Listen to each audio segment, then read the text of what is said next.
Hello guys, आज की talent Hunt की क्लास के अंदर हम पेडल इक्वेशन, जिसे हम पदिक समीकरण कहते हैं, आज वैल्यू को फाइंड आउट करने वाले हैं।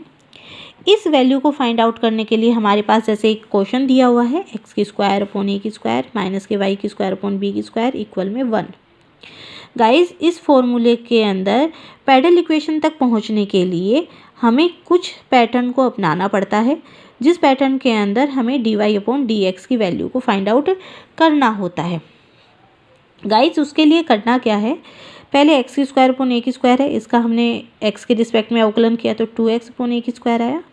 माइनस में वाई की स्क्वायर अपॉन बी की स्क्वायर था, तो इसका भी हमने एक्स के रिस्पेक्ट में किया तो वाई के लिए तो 2y आ गया और साथ में dy अपॉन डी एक्स आ गया। बी की स्क्वायर सेम ऐसा का ऐसा रहा, 1 का अवकलन एक्स के रिस्पेक्ट में करते हैं तो वैल्यू 0 आती है।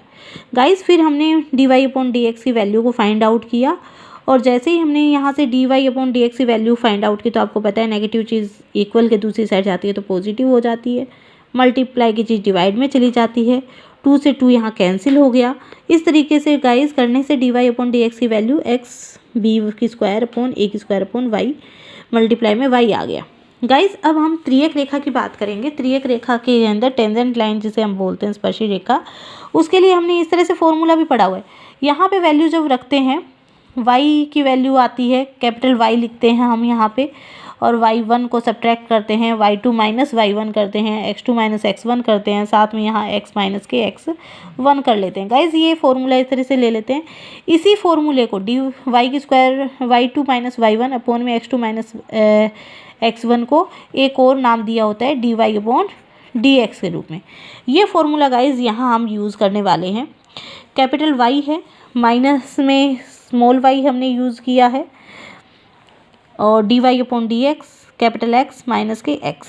इधर आ गया। गाइस, हमने dy अपॉन डी एक्स की वैल्यू यहाँ रखी हुई थी, एक्स बी की स्क्वायर अपॉन ए की स्क्वायर y, यही हमने यहाँ पुट कर दी गाइस, और यहाँ से हमने इक्वेशन को तैयार किया। इस इक्वेशन के अंदर होता क्या है गाइस कि ए की स्क्वायर वाई ये जो वैल्यू है ये तो मल्टीप्लाई में होगी, कैपिटल एक्स वाई के भी होगी और एक्स स्मॉल वाई के भी, और इधर एक्स बी की स्क्वायर कैपिटल एक्स के भी और माइनस स्मॉल एक्स के भी। तो गाइज, हमने इस तरह से इक्वेशन को बना लिया। जैसे ही हमने इक्वेशन को बनाया तो हमें पेडल इक्वेशन तक जाने के लिए स्पर्शी लंब की इक्वेशन चाहिए थी, और लंब इक्वेशन बनाने के लिए यहाँ पे जो वैल्यूज़ रखी हुई हैं गाइज, वो एक्स और वाई की वैल्यू जो कैपिटल में है उनको एक्स और वाई ले लिया, जो कि मूल बिंदु के रूप में यहाँ आए हुए हैं। यहाँ मूल बिंदु के अंदर जब वैल्यू रखेंगे, एक तो छोटा एक्स और एक बड़ा एक्स है, छोटा नहीं लेना हमें बड़े ही लेने हैं, इसीलिए गाइज हमने यहाँ छोटे नहीं लिए, बड़े ले लिए। बड़ों को अगर जीरो रखेंगे तो गाइज यहाँ पे भी जीरो हो गया और ये भी जीरो हो गया, लेकिन स्पर्शी लंब के अंदर जिन वैल्यूज़ के लिए हम वर्क करते हैं उसी का होल स्क्वायर नीचे यूज किया जाता है। जैसे एक्स बी की स्क्वायर का होल स्क्वायर प्लस में जो ए की स्क्वायर वाई था, ये गाइज वैसे तो माइनस में सिंबल था, बट हमें पता है स्क्वायर करने पे पॉजिटिव हो जाता है, इसलिए यहाँ पे पॉजिटिव दिखाया हुआ है। जैसे यहाँ पे अगर माइनस भी कर देते हैं तो आंसर हमें पॉजिटिव में मिलेगा। साथ में गाइज ये जो आगे इक्वेशन थी, ए की स्क्वायर वाई की स्क्वायर माइनस बी की स्क्वायर एक्स की स्क्वायर, सेम ऐसे का ऐसा हमने नोट कर लिया। गाइज, इस फॉर्मूले से जो स्टार्टिंग का हमें गिवन कर रखा है, इस फॉर्मूले में जब हम यहाँ पे एलसीएम लेते हैं तो ए की स्क्वायर बी की स्क्वायर बनता है, यहाँ एक्स की स्क्वायर बी की स्क्वायर से मल्टीप्लाई होती है, माइनस में वाई की स्क्वायर ए की स्क्वायर से मल्टीप्लाई होता है, और ये नीचे का एलसीएम इधर साइड में चला जाता है, ए की स्क्वायर बी की स्क्वायर बन जाता है। तो गाइज, बी की स्क्वायर एक्स की स्क्वायर और ए की स्क्वायर वाई की स्क्वायर ऊपर बनते हैं, लेकिन हमारे सिंबल पॉजिटिव नेगेटिव की वजह से यहाँ पे हमारे पास ए की स्क्वायर बी की स्क्वायर की वैल्यू नेगेटिव में आती है। गाइज, इस तरह से हम यहाँ सोल्व करके इक्वेशन से निकाल सकते हैं। बाद में गाइज हमने आगे जब सोल्व किया, माइनस ए की स्क्वायर बी की स्क्वायर वैल्यू आ गई हमारे पास में, हमने जब यहाँ रूट की वैल्यूज़ को साइड में लेके गए और पी को नीचे लेके गए, फिर हमने इनका होल रूट निकालने के लिए दोनों तरफ स्क्वायर कर दिया, और स्क्वायर जैसे ही किया हमने गाइस, स्क्वायर करते ही दोनों साइड में क्या हो गया, बोथ साइड किया हमने, रूट तो हट गया हमारा, और ए की पावर 4 हो गई, बी की पावर 4 हो गई, पी की स्क्वायर हो गया, और यहाँ पे एक्स की स्क्वायर बी की पावर 4 प्लस में ए की पावर 4 वाई की स्क्वायर आ गया। गाइज यहाँ पे अब हमें पता है वाई की स्क्वायर की बात करते हैं, तो वाई की स्क्वायर के अंदर जब फॉर्मूला निकालेंगे हम, तो यहाँ पे जो पावर दे रखी है कि पावर 4 वाई स्क्वायर, तो यहाँ गाइज इसी फर्स्ट इक्वेशन से ही हमें पता चलता है कि जैसे ही हम वैल्यू निकालेंगे ए की स्क्वायर वाई की स्क्वायर की, तो ए की स्क्वायर प्लस ए की स्क्वायर बी की स्क्वायर प्लस इधर ये वाला नेगेटिव पॉजिटिव है इधर आ जाएगा, ये वाला नेगेटिव में चला जाएगा। इस तरह से ए की स्क्वायर बी की स्क्वायर नेगेटिव में है और एक्स की स्क्वायर बी की स्क्वायर यहाँ पॉजिटिव में है, तो ये इक्वल के दूसरी साइड गया। तो गाइज हमने ये की ये वैल्यू यहाँ पुट कर दी और आप देख पा रहे हो एक्स की स्क्वायर था यहाँ पे, बी की पावर 4 था, इधर भी गाइज हमारे पास एक्स की स्क्वायर आ गया, बी की पावर स्क्वायर आ गया, साथ में ए की स्क्वायर मल्टीप्लाई में था।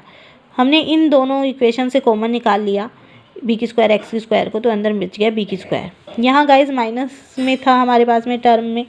जो कि ए की स्क्वायर बी की स्क्वायर बन रहा है। तो यहाँ पे गाइज हम जब वैल्यू निकालेंगे तो आप देख पा रहे थे कि यहाँ पे माइनस में आया था, ये इधर आ गया, फिर एलसीएम में गुणा में चला गया था, और जब हमने यहाँ ए की स्क्वायर निकाला तो ये यहाँ वैल्यू आ गई हमारे पास में। तो ये वाली वैल्यू जो आई है आपकी, तो यहाँ पे मल्टीप्लाई हो गया, तो जैसे ही मल्टीप्लाई हुआ तो ये सिंबल माइनस में है आपके पास, ए की पावर 4 बी की स्क्वायर, ये वाला वैल्यू आ गया। अब गाइज हमें क्या करना है, इस फॉर्मूले के अंदर इतना तो हमारा काम हो गया,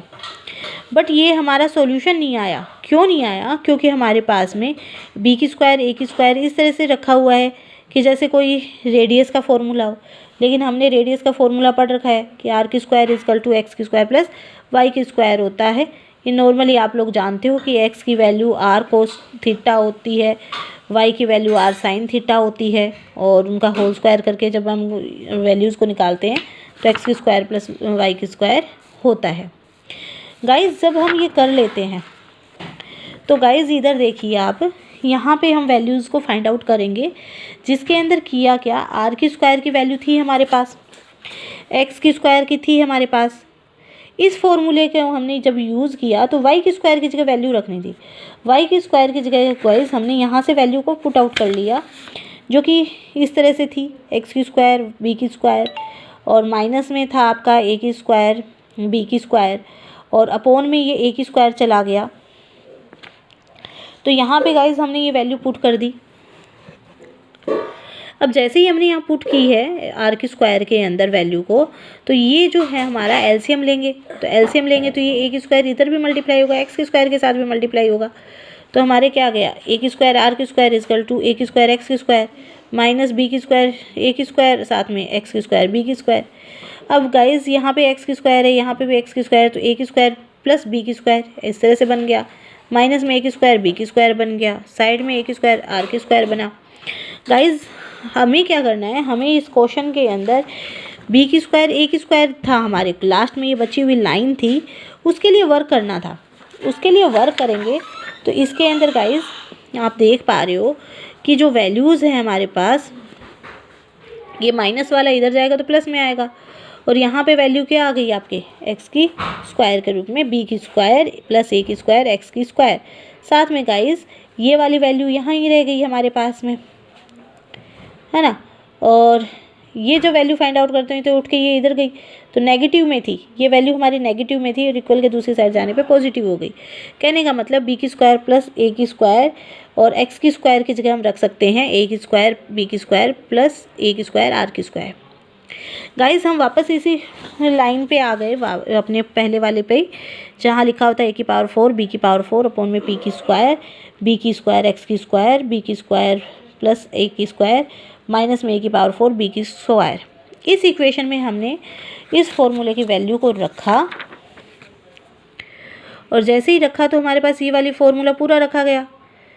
इस फॉर्मूले पे बी की स्क्वायर मल्टीप्लाई में था वो रख दिया हमने, माइनस में ए की पावर 4 बी की स्क्वायर था। हमने क्या किया गाइज, फिर आगे इस बी की स्क्वायर को तो मल्टीप्लाई कर दिया अंदर, जैसे ए की पावर 2 था तो ए की पावर बी की पावर 4 हो गया, ए की स्क्वायर था बी की स्क्वायर साथ आ गया, आर की स्क्वायर बन गया, माइनस में ए की पावर 4 बी की स्क्वायर बन गया। ये वाला ए की पावर 4 बी की पावर 4 जो सामने था ये डिवाइड में चला गया। हमने पार्टियरली अलग अलग इनको डिवाइड कर दिया, जैसे ए की स्क्वायर था बी की 4 थी, तो यहाँ हमारा कैंसिल हो गया 1 अपॉन ए की स्क्वायर आ गया, इधर आर की स्क्वायर अपॉन बी की इस वैल्यू थी, तो ए की पावर 4 है बी की पावर 4 है, तो दो दो तो कैंसिल हो गई, 2 बच गई, माइनस में यहाँ पे a की पावर 4 थी तो वो तो कैंसिल हो गया, b की स्क्वायर है तो b की स्क्वायर नीचे आ गया एक ज़्यादा होने से। अब ये हमने वैल्यू क्या रख दी, 1/p की स्क्वायर इजकल टू 1/a की स्क्वायर माइनस 1/b की स्क्वायर प्लस r की स्क्वायर, a की स्क्वायर b की स्क्वायर। गाइज इस तरीके से इस पेडल इक्वेशन को सोल्व किया जाता है और आंसर को फाइंड आउट किया जाता है गाइज। Okay, thank you.